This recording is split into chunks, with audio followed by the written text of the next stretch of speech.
আসসালামু আলাইকুম প্রিয় দর্শক, চলে আসলাম আগামীকাল 24শে জুন বুধবার 2026 এই মুহূর্তে পাওয়া মেঘবৃষ্টি, নিম্নচাপ, ঘূর্ণিঝড়, ভয়ঙ্কর বন্যা এবং আবহাওয়ার খুবই গুরুত্বপূর্ণ সংবাদ নিয়ে। দেশের উপর সক্রিয় রয়েছে মেঘমালা। কিছু কিছু স্থানে বিক্ষিপ্ত বজ্রসহ বৃষ্টিপাত হলেও বেশিরভাগ জেলায় আকাশ আংশিক মেঘলাসহ পরিষ্কার রয়েছে। আগামীকাল বুধবার থেকে বৃহস্পতিবারের মধ্যে আবারও দেশের উত্তরাঞ্চলে প্রচণ্ড বেগে বৃষ্টিপাতের দুঃসংবাদ জারি করল আবহাওয়া অধিদপ্তর। বিশেষ করে নীলফামারীর লালমনিরহাট, গাইবান্ধা, কুড়িগ্রাম, শেরপুর, নেত্রকোনা, সুনামগঞ্জ, সিলেট, মৌলভীবাজার, হবিগঞ্জ, বাগেরহাট, বরগুনা, পটুয়াখালী, ভোলা, হাতিয়া, সন্দ্বীপ, টেকনাফ, কক্সবাজার সহ উপকূলীয় বেশ কয়েকটি অঞ্চলে ঘন্টায় 40 কিলোমিটার বেগে অস্থায়ী দমকা বা ঝড়ো হাওয়া সহ মাঝারি থেকে ভারী বৃষ্টিপাত নিয়ে আবহাওয়া অধিদপ্তর থেকে জারি করা হলো বিশেষ সতর্কবার্তা। প্রিয় দর্শক, আজ মঙ্গলবার, আগামীকাল বুধবার 24শে জুন 2026 কেমন থাকতে পারে দুই বাংলার আবহাওয়া? দেশের উত্তরাঞ্চল থেকে শুরু করে দেশের দক্ষিণাঞ্চল, ভারতের পশ্চিমবঙ্গ, উত্তরবঙ্গ, আসাম, ত্রিপুরা, মেঘালয়, মিজোরামপুর সহ সারা দেশের কোন কোন জেলাগুলোর হতে পারে ভারী থেকে অতি ভারী বৃষ্টিপাত, কোন কোন জেলায় আজ রাতে কালবৈশাখী এবং ভারী বর্ষণের আশঙ্কা রয়েছে তা জানিয়ে দেওয়া হবে। বঙ্গোপসাগরে নতুন কোনো নিম্নচাপ ঘূর্ণিঝড় তৈরি হওয়ার আশঙ্কা আছে কিনা তা জানিয়ে দেওয়া হবে। জানতে হলে ভিডিওটি না টেনে শেষ পর্যন্ত দেখবেন। ভালো লাগলে লাইক করে চ্যানেলটি সাবস্ক্রাইব করে পাশের বেল বাটনে ক্লিক করে রাখবেন। আর ভিডিওটি আপনি কোন জেলা থেকে সরাসরি লাইভ দেখছেন অবশ্যই কমেন্ট করে জানিয়ে দিবেন। এই মুহূর্তে আমরা সরাসরি মেঘবৃষ্টির আপডেটে চলে আসলাম। আগামীকাল বুধবার 24শে জুন দেশের উত্তরাঞ্চলে বৃষ্টিপাত নিয়ে দুঃসংবাদ জারি করলো আবহাওয়ার ইউরোপিয়ান মডেল।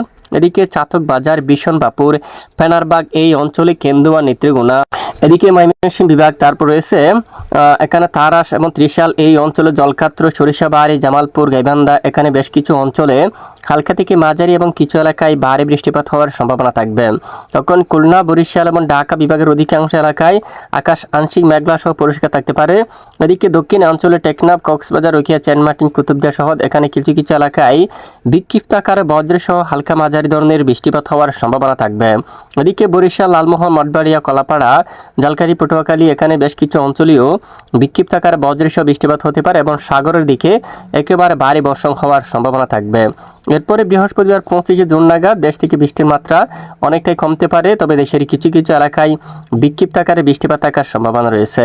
এদিকে পশ্চিমবঙ্গের আকাশে দেখা যাচ্ছে বুধবার 24শে জুন বেশিরভাগ অঞ্চলে আকাশ পরিষ্কার থাকতে পারে সন্ধ্যা ও রাতের মধ্যে। কলকাতা সহ দক্ষিণ 24 পরগনায় কিছু কিছু এলাকায় আকাশ আংশিক মেঘলা হতে পারে। এছাড়া বুধবার 24শে জুন দেশের একেবারে দক্ষিণ পূর্ব পাহাড়ি অঞ্চলগুলোর উপরও বিলাইছড়ি, রাঙ্গামাটি, লংগদু, কাকড়াছড়ি এই অঞ্চলের দিকেও বিক্ষিপ্ত আকারে হালকা মাঝারি বজ্রসহ বৃষ্টিপাত হওয়ার সম্ভাবনা থাকবে। বৃহস্পতিবার 25শে জুন নাগাদ সিলেট বিভাগের অধিকাংশ এলাকায় আবারও বালাগঞ্জ, জগন্নাথপুর, ফেনারবাগ, বিশনবাপুর, চাতকবাজার, সিলেট, চরকাই, জ্যামতিয়াপুর, জাকিগঞ্জ, তারপর হাইলাকান্দি, শিলচর, পাইলাপুর সহ এই সকল জায়গাগুলোর উপর মাঝারি থেকে আবারও ভারী বৃষ্টিপাত হওয়ার সম্ভাবনা দেখা যাচ্ছে। প্রিয় দর্শক, এই হচ্ছে মূলত বৃষ্টিপাতের আপডেট। এরপরে শুক্রবার 26শে জুন কেমন থাকতে পারে বাংলার আবহাওয়ার পরিস্থিতি? শুক্রবার 26শে জুন উত্তরাঞ্চলে আবারও বজ্রসহ বৃষ্টিপাতের সম্ভাবনা দেখা যাচ্ছে। তখন কিন্তু রংপুর, লালমনিরহাট, জলঢাকা, দেবীগঞ্জ, শীতলকুচি, দিনহাটা, তারপর কুচবিহার এই অঞ্চলের ধুবড়ি, এদিকে রয়েছে শিলিমারি অঞ্চল, উদয়পুর, এছাড়া এদিকে এখানে বেশ কিছু অঞ্চলেও তীব্র বজ্রসহ মাঝারি থেকে একেবারে ভারী বৃষ্টিপাত হওয়ার সম্ভাবনা থাকবে। এদিকে সিলেটের দিকে বৃষ্টিপাত হতে পারে, বিশেষ করে চরকাই, জাকিগঞ্জ, তারপর আশেপাশে অঞ্চলে বড়লেখার দিকে জাইন্তিয়াপুর এবং চাতকবাজার এবং বিশনবাপুর, ফেনারবাগ, নেত্রকোনা এবং এদিকে বেশ কিছু অঞ্চলে মাঝারি থেকে ভারী বৃষ্টিপাত হওয়ার প্রবল সম্ভাবনা দেখা যাচ্ছে। ঢাকা সহ এদিকে দেখুন, বিশেষ করে খুলনা, বরিশাল ও চট্টগ্রাম বিভাগের বেশ কিছু এলাকায় তখন আকাশ আংশিক মেঘলা সহ পরিষ্কার থাকতে পারে। দেশ থেকে ভারী বৃষ্টির মাত্রা অনেকটাই কমে আসতে পারে, তবে দেশের উত্তরাঞ্চলে বৃষ্টিপাত কিন্তু চলমান থাকতে পারে। উত্তরাঞ্চলে ভারী বৃষ্টিপাত থাকতে পারে রংপুর, দিনাজপুর, ঠাকুরগাঁও, পঞ্চকোট, কুচবিহার এই অঞ্চলে প্রতিদিনই কম বেশি কিন্তু হালকা মাঝারি বৃষ্টিপাত হতে পারে এবং আগামী সপ্তাহে এখানে উত্তরাঞ্চলের বেশ কিছু জেলায় জেলায় মাঝারি থেকে ভারী বৃষ্টি হতে পারে এবং এরকম ভারী বৃষ্টিপাত হলে বেশ কিছু অঞ্চলে জলবদ্ধতা এবং বন্যার পরিস্থিতি সৃষ্টি হওয়ার সম্ভাবনা থাকবে।